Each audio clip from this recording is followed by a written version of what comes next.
So I'm very pleased this week to present to you a double act we're going to have. So Noemie, Globus, and Roger Blandford are co-authors of a couple of recent papers discussing an idea which is an old idea, as they'll describe, but there's never really been a physics mechanism until their recent work, trying to ask whether there's a connection between the handedness preference of molecules that are important for life and the parity violation of particle physics.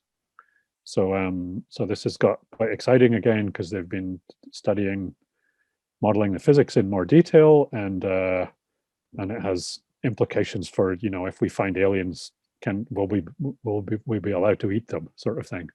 So they'll be discussing the chiral puzzle of life, and I think the plan is that Noemie will start and finish, and Roger will do a part in the middle. So yes. Noemie, it's yours.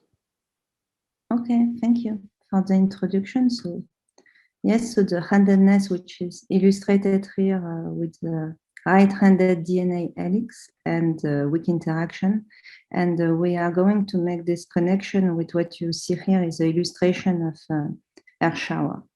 So I will start with a historical introduction.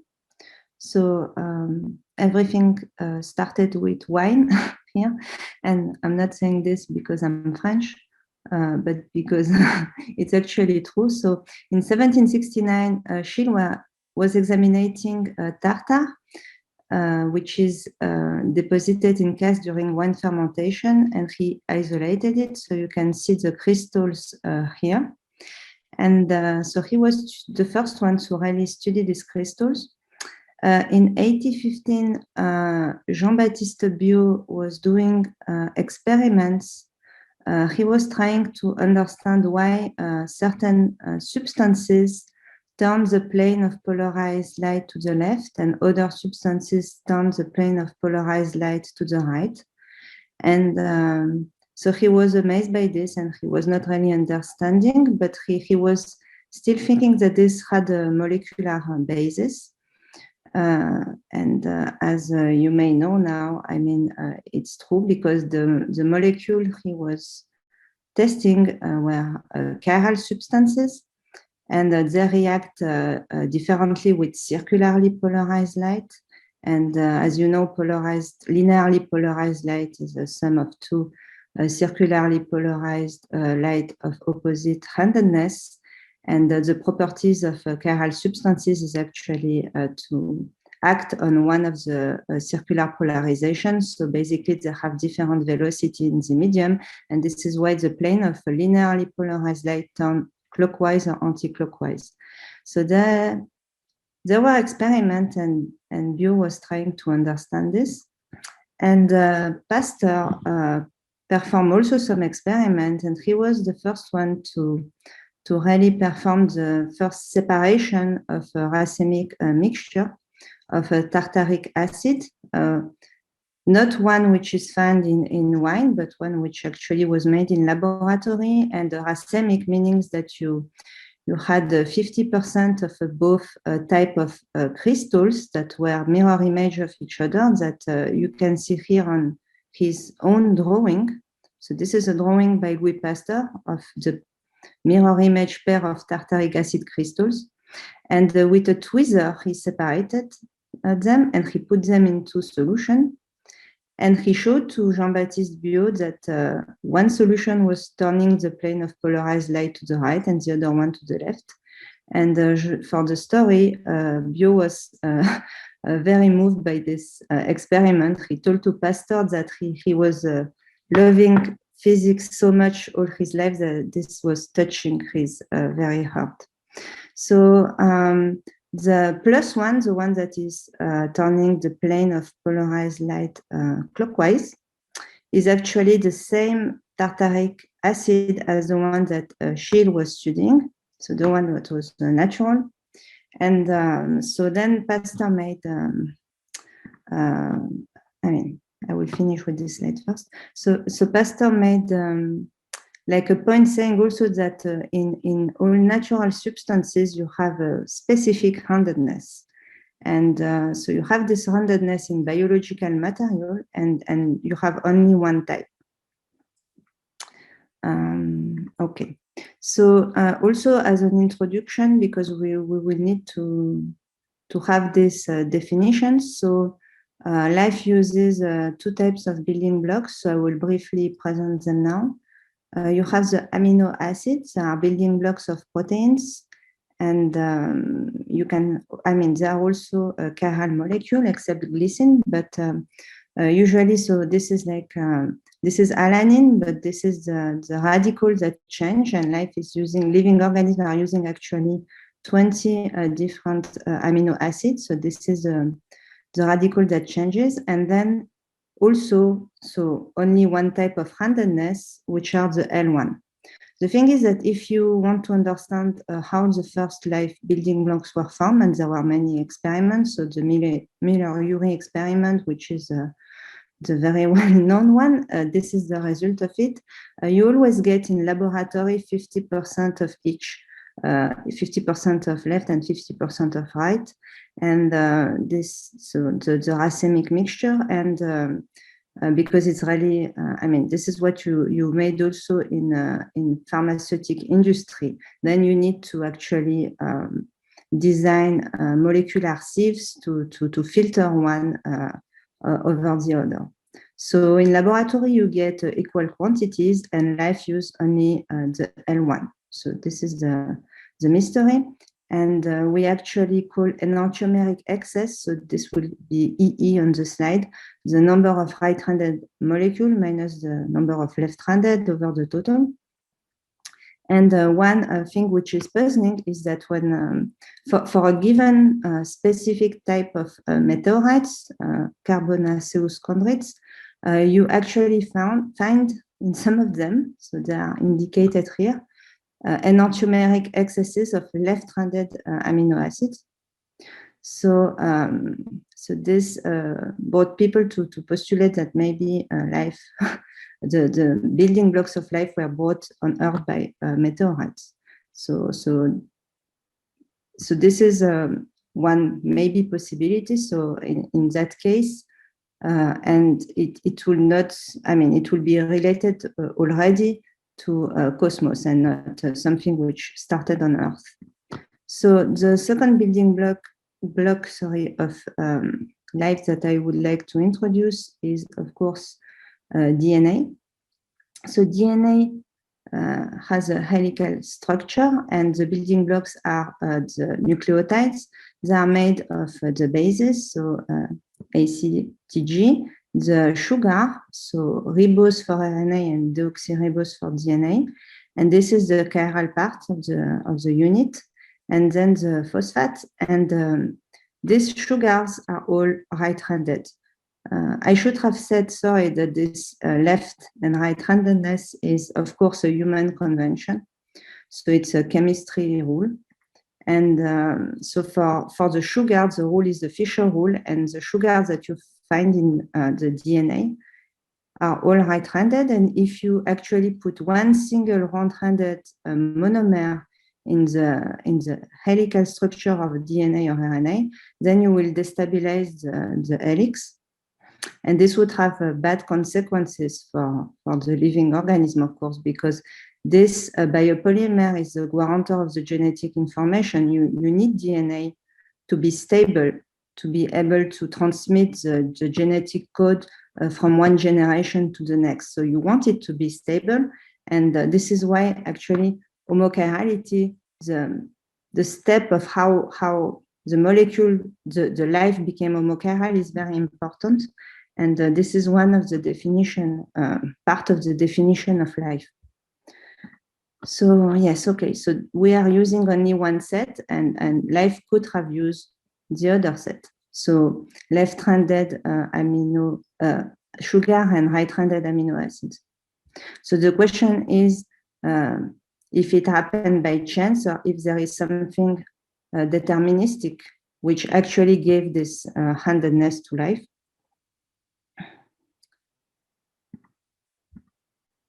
So the question is what broke the biological mirror? And Pasteur make an anticipation.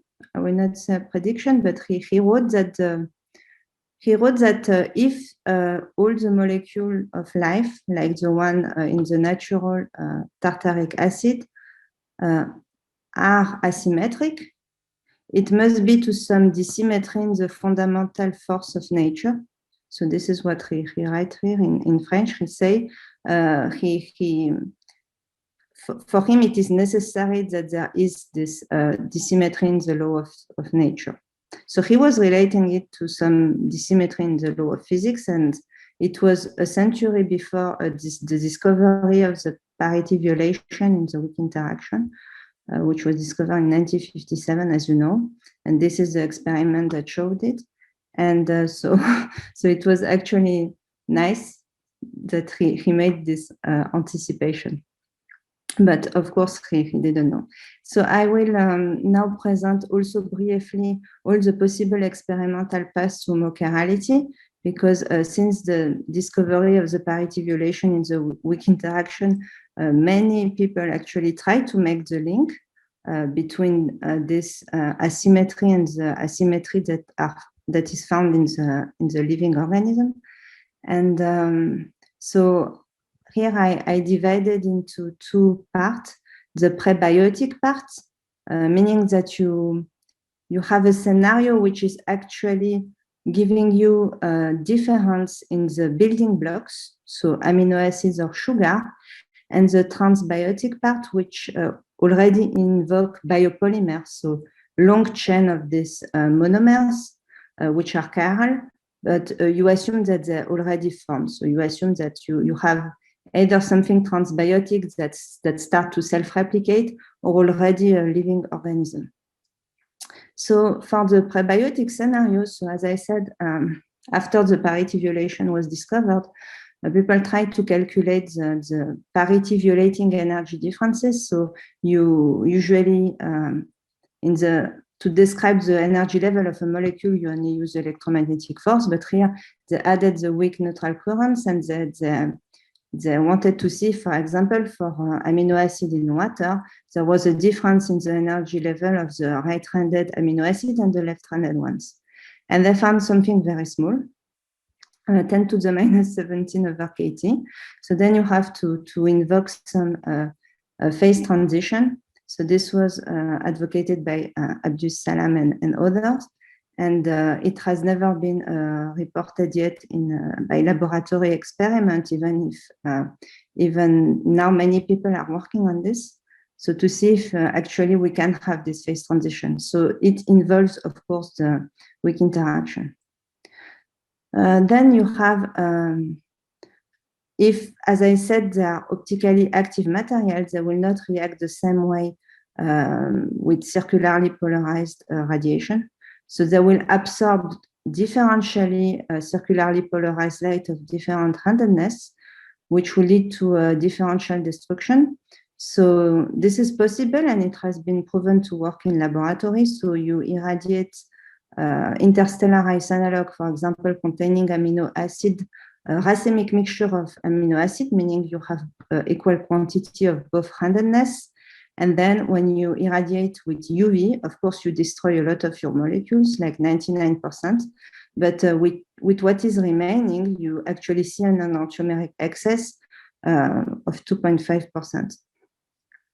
So these are the authors of this experiment. So, of course, the result depends on the chirality of the circularly polarized light, if it's clockwise or anti-clockwise, and which is a bit more difficult to come up with an astrophysical scenario is that it also depends on the photon energy. So this experiment, the one by de Marcellus and Dandecourt, used two wavelengths, 10.2 and 6.2 electron volts, and the result, the enantiomeric excess changes sign. But it works. So then you have irradiation with beta decay product, which also would lead to differential destruction, which also depend on the spin polarization of radiation. But this has been very smaller than for the UV. And finally, you have chemistry, spin enantioselective chemistry with spin-polarized low energy electrons, and that is also shown to work pretty well, but it's still small of the order of 1%, and it still depends, of course, on the spin polarization and the electron energy. So this is these two are related to the paper which was theoretical by Wester and Ulbrich, and of course, if you make few percent enantiomeric excess in a primordial soup, then you have to come up, I mean, with a scenario involving a second step of how you actually amplify this first enantiomeric excess. If you take a transbiotic scenario, so now it involves helical biopolymers. Then this is something which has been reported recently, like the last 10 or 15 years, in the chiral induced spin selectivity. So this author shows that actually the DNA and protein, also the alpha structure of protein, so helical structure, act as spin filters. So they only let one type of spin polarization to pass. This is something which is shown experimentally, and there is a lot of research ongoing to understand this theoretically, but there is no firm theoretical model right now on this chiral induced spin selective effect, but the effect is quite large. So this is with very low energy electrons, but it's very efficient effect. And then you have what we think could actually make an enantio selection, which is the interaction with high energy spin polarized muon and electron. So we are irradiated, as you know, all the time by cosmic rays. Part of the cosmic rays are spin polarized. So if mutations are due to cosmic ray, and if we have helical DNA, the idea here that you could have an enantioselective mutagenesis, and this would depend on the magnetic polarization of the electron or the muons. Of course, it has not been reported yet in laboratory because we just proposed it, and it's also quite small. It's still better than the 10 to the minus 17, but for muon, for example, it can be as low as 10 to the minus 10, but it's directly linked to the weak interaction, as I will explain. So why is it a direct link to the weak interaction? So I come back to now the air showers. The cosmic rays are initiating air showers in the atmosphere. So you have here the flux of cosmic ray as a function of energy. Here you have the solar modulation, then you have the galactic cosmic ray. And at the very end of the cosmic ray spectrum, we think we are dominated, of course, by extragalactic sources because the Larmor radius of the particle is so large. And we need to build, the flux is so low that we need to build giant cosmic ray observatories, like telescope array 600 kilometers square in Utah, or Pierre Auger Observatory in Argentina, which is 3,000 kilometers square. And you can see here Auger tank. So this is how we detect them because the flux is so low. And here you have in the middle the galactic part. So this cosmic ray initiates air shower in the atmosphere. And at the highest energy, so this very extreme ones, actually, it's over 100 billions of particles that are created in the atmosphere. And it will be different in different bodies of the solar system because, of course, the production and the nature of the particle will depend on the grammage you traverse. And also, of course, on the nature of the atmosphere, but it's really scaled more like the grammage. So you have here 3 different thickness. You have the Earth atmosphere, Mars, which has a very, very thin atmosphere, and Titan, where the atmosphere is quite dense. And you see that the shower, the development of the shower reach a maximum on Earth at something like 4 kilometers, but on Titan, it will be something more like 60 kilometers above ground. So, and on Mars, it doesn't even have time to develop. So one thing which is interesting is that on Earth, here on blue, you have the muons, and they start to dominate at ground level on Earth. And the muons, they come from a two-body decay involving the weak interaction. So you have here the illustration of this. So they come from the decay of a pion, which will decay into a muon and a neutrino. So you have in the air shower positive pions and negative pions, which will give you positive and negative muons. And you have here an illustration. So if for one of them, you have the spin, which will be anti-aligned with the velocity vector, and for the other one, the spin, which will be aligned with the velocity vector, if you now take the magnetic moment, which is what we were interested in, then because the magnetic moment is the gyromagnetic ratio times the spin, you see that for the negative one, it will reverse sign. So you have a quantity, which is the dot product of the magnetic moment with the velocity vector, which will be the same sign for both negative and positive muon in the pion rest frame. Then, of course, in the lab frame, when you are here at ground level, you need to perform a Lorentz transformation. And but so we consider here an average quantity. So this is very important. So in average, you have an asymmetry in the cosmic ray shower. So this quantity, which Roger quoted, Lodacity, which is again the average magnetic moment dotted with the velocity vector, will be always of the same sign. Okay, so Roger, maybe now you. So the idea is that if you actually have this quantity, which is always of the same sign in the cosmic shower, then maybe it will actually have an effect on the mutation rate. So I will now give the hand to you. Oh, thank you very much, Noemie. And as you've just explained, we have a source with an asymmetry in it, which is the cosmic rays, which have this lodacity, which is just defined. And the question we asked ourselves was it possible to couple this in some differential way to chiral molecules? And being physicists, not chemists or biologists, we made very simple models just to try and understand the underlying principles and what effects might be present in the very early stages of the development of life on Earth. And so the first model we actually considered, and it's not a very promising one, but it isn't a very instructive one, is to consider what we might call a molecular tripod.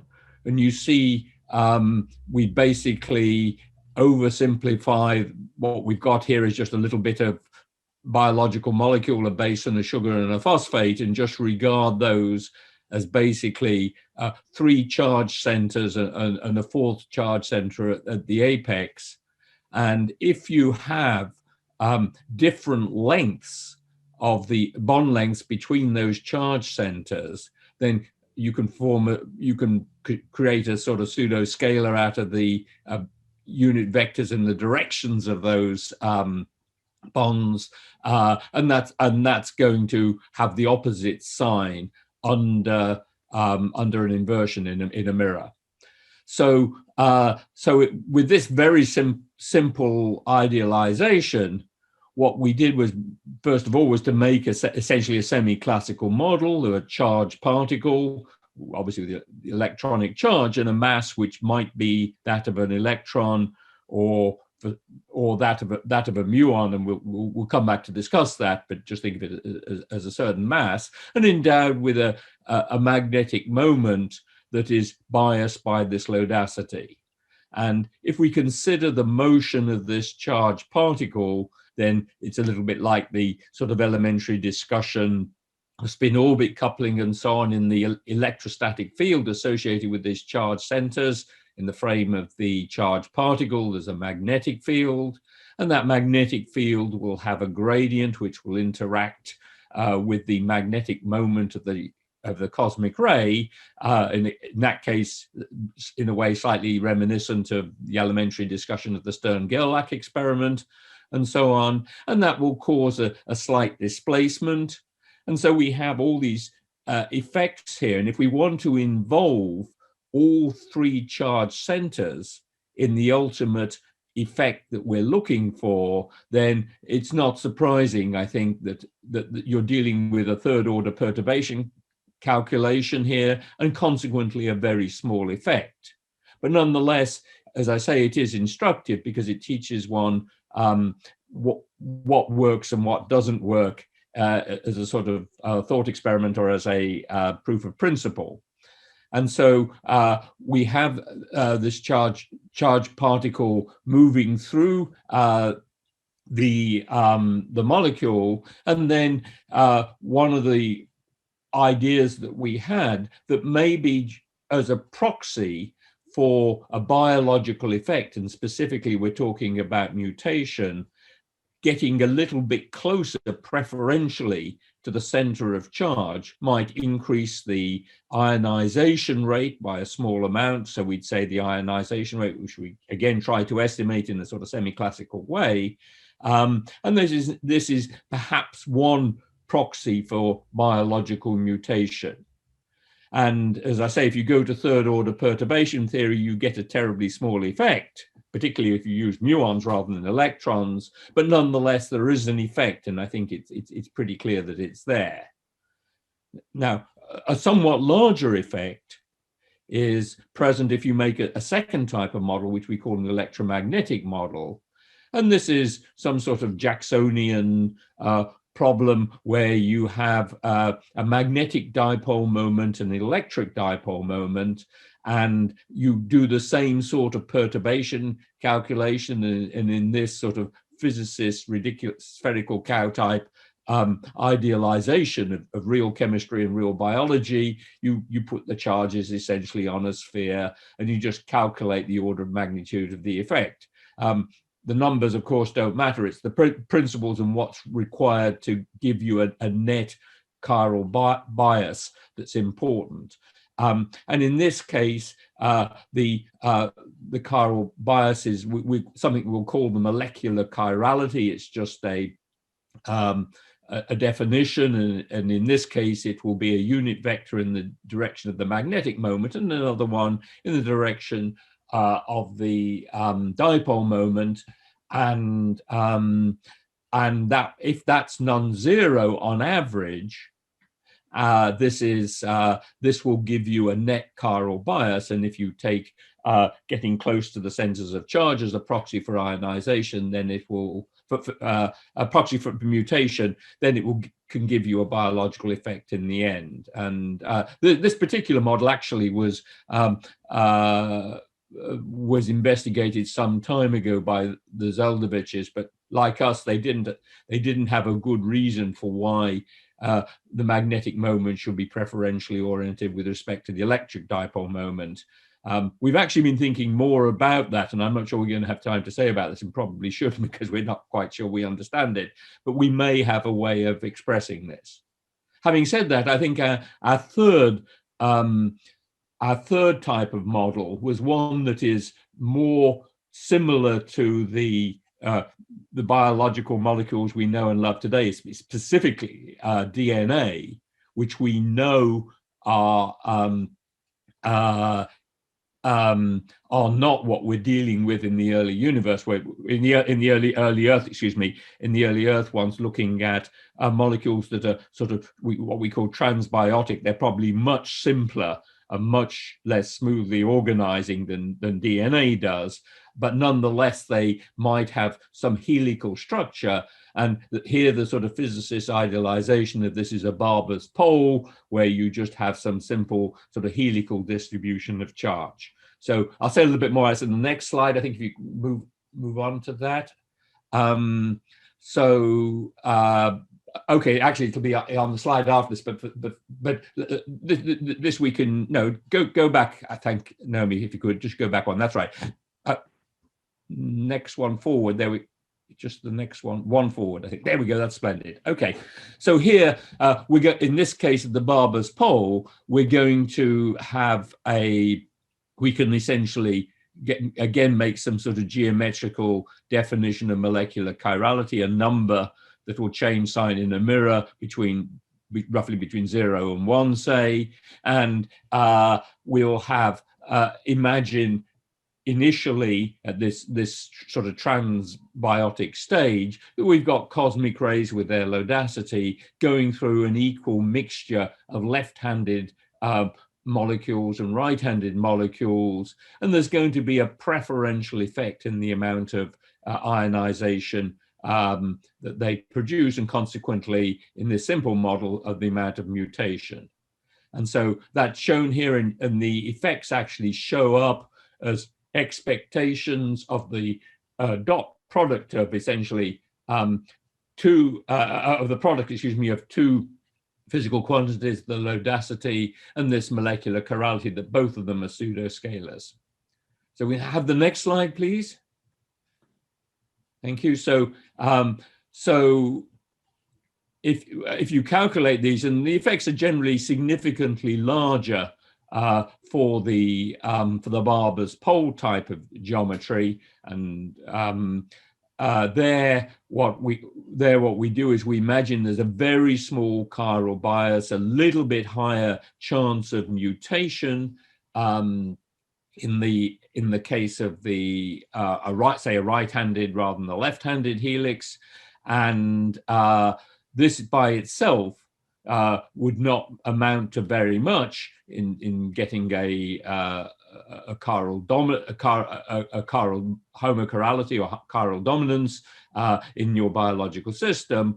But what we're relying on is evolution. You've got time for billions, or in some scenarios maybe even trillions of generations, and so a tiny effect, and it might be like 10 to the minus 6 or even 10 to the minus 9, could nonetheless lead to homochirality. And we carried out several sort of very simple population biology type investigations, and the one message we got from these, I think, was that if you include conflict between the live and the evil molecules, the two chiralities, then you'll end up, then that actually accelerates the onset of homochirality. So we've been, as Noemie mentioned, it's possible to think about experiments, and we've been discussing with various experiments, including especially David Dean, who's been extremely helpful at the University of California at Santa Cruz, and he's actually been sort of playing around with a few experiments already just to try and see if we can show some effects with existing biological molecules. So next slide, please. So this one, I don't want to believe, I just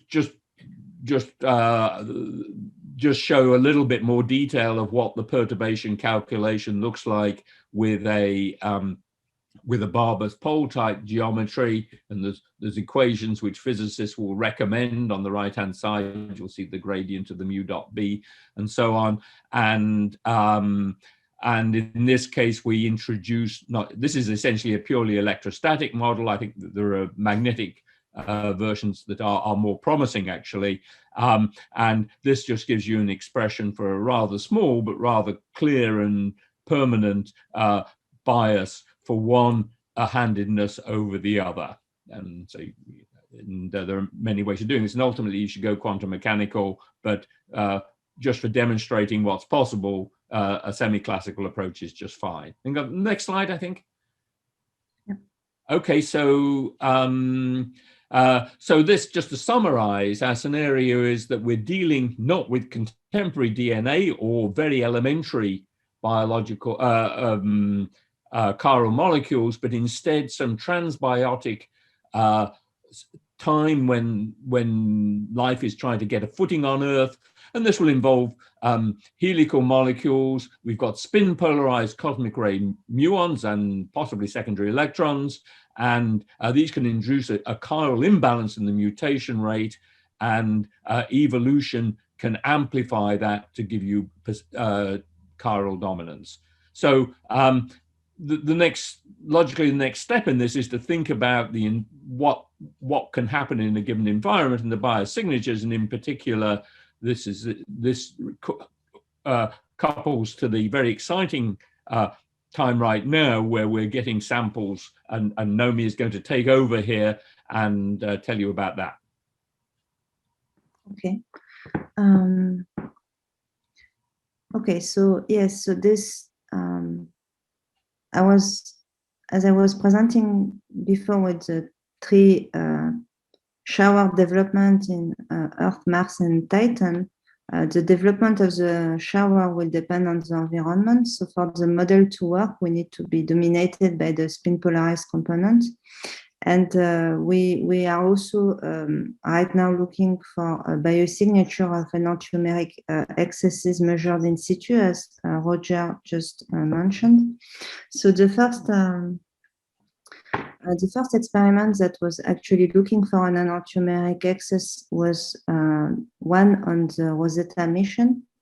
But unfortunately, as you may know, the lander bounced on the comet and he found himself in a dark environment. So we couldn't measure the enantiomeric excess because the solar panel could not provide power, of course, in the dark. And then there were two missions sent to not comet, but asteroids. So Hayabusa 2, which is a Japanese mission, JAXA mission, and OSIRIS-REx, which is the NASA mission. And Hayabusa 2 is actually back since December 6, 2020. So now they are actually analyzing the samples. So maybe there is already some alien microbes there, but I mean, we don't know. And OSIRIS-REx will return in 2023. So both are like, one of the goals is to see actually if the measurement we found in this specific meteorites where we saw this enantiomeric excesses, there was debate because meteorites are found on Earth, so you could have Earth contamination. But here we aim to know if it actually we can find these excesses in other environments. So this is just picture of team member. I mean the Hayabusa 2 capsule landed in Australia, and here you have it. So we don't know yet what it contained. You have also another target for the search of life in our solar system, which is Mars. We know since 2018 that there is water beneath the surface. With radar that discovered a lake 1.5 kilometer underground, and Mars actually was geologically active in the past. This is promising for wet dry cycling, which is one of the process which is invoked for polymerization. So actually by David Dimmer and co-authors. So they said that if you have this wet dry cycling, then you can produce the biopolymer. Then how you make really the transition from this to self-replicating system is another question. But first, of course, you need to have this. And Mars is a promising site for this. So we were motivated by all these missions and reports, and we just wanted to know in which environment the model could work, meaning in which environment we would be dominated by the spin polarized components. So we did calculation on Earth, Mars, and other bodies. So on Earth, as I said, we start to be dominated by the muonic component at ground level. Then for Mars, because the atmosphere is thinner, it starts to dominate. You have here the muons, the different colors, but this is for the two ludicity, but this is the total. And you have here the meter water equivalent. So it starts at 10 meter water equivalent beneath the surface. And we also did it for bodies that do not have an atmosphere, but are also a target for the search of life, like Enceladus, where organic molecules were found in the plumes. And it's thought to have an ocean beneath the surface, beneath the ice, icy crust, and also Europa, which is Jupiter moon. So you can see here that for these bodies without an atmosphere, you don't have the filtering aspect of the atmosphere. So without entering into the detail, you have the muons that dominate, but not, only for, they start to dominate at 10 meters, and then you have the non-polarized entourage that will take over. So you only have a zone of a few hundred meters when you are actually dominated by the spin-polarized component. So we also wanted to know how the dose will actually increase if you had nearby supernova, so like one at 50 parsec. And we took model in the literature, so for the spectrum, and there are different type of models. So the upper and lower limit are for two different models, and this is what we measure now. So you see that you have 0.1 milligram per year right now, but supernova could have increased the flux by a few order of magnitudes on periods of 100 or 1,000 years. So, and at this level, the mutation rate would change a lot. So these are things we just, wanted to consider. And yeah, maybe I should already summarize because we are taking a lot of time. So I could take questions about this at the end. So the origin of homochirality is a fundamental problem because living organisms use one set of handed molecules. And the question is it by chance or is it any deterministic scenario which provide this handedness and it will be the same everywhere in the universe? Is it happen at the prebiotic or the biotic stage? So prebiotic meaning that you make actually an excess and you amplify it before, the primordial soup in the building blocks like amino acids or sugar. And then you have you need a second step to amplify it.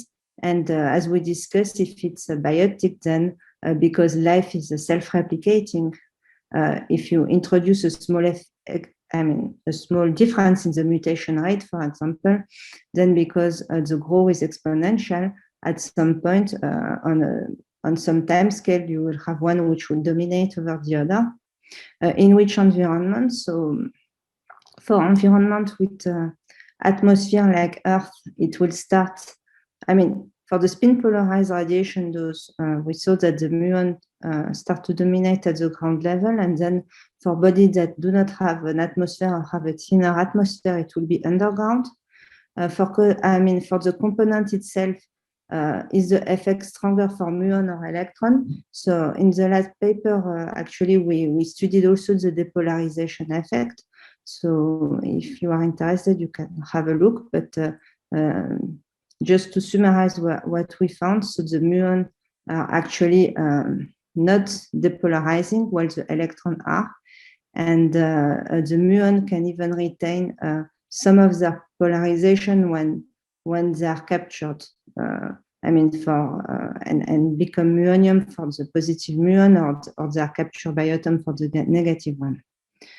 So what is the homochiralization time scale? That would be difficult to this is the point which is very crucial to understand, because as we said, it's a small effect, so you want to understand if it actually would have time, and if no, then if we show it would take too much time, then the scenario would not work. So maybe the conflict would be necessary, and of course we haven't yet looked at the quantum mechanical calculations, and maybe we found effects that are larger. So this is ongoing research. So we also said it's a testable idea. So we aim at doing experiments. Actually, there was no experiment. Usually experiments are done on amino acids, as I showed, but not on living system. And even for example, circularly polarized light, I have asked biologists if bacteria would respond differentially to circularly polarized light of different randomness, because we are optically active systems. So, and these experiments have not been done. And for spin polarized electrons or muons, they have not been done either. So if we show that the living organisms like bacteria that are already pretty much evolved and have this DNA repair mechanism and everything, but they have a different response to polarized radiation, this would be a first step to understand what's going on. And then, of course, we want to measure what is found. I mean, if there is some excesses in simple molecules in interstellar environment or in a surface of subsurface of the bodies. And this is why we send this mission in the solar system. And we also want to prove if there is interstellar chirality. So this was the first chiral molecule that was discovered. So, okay. So thank you very much. Great. Thanks very much.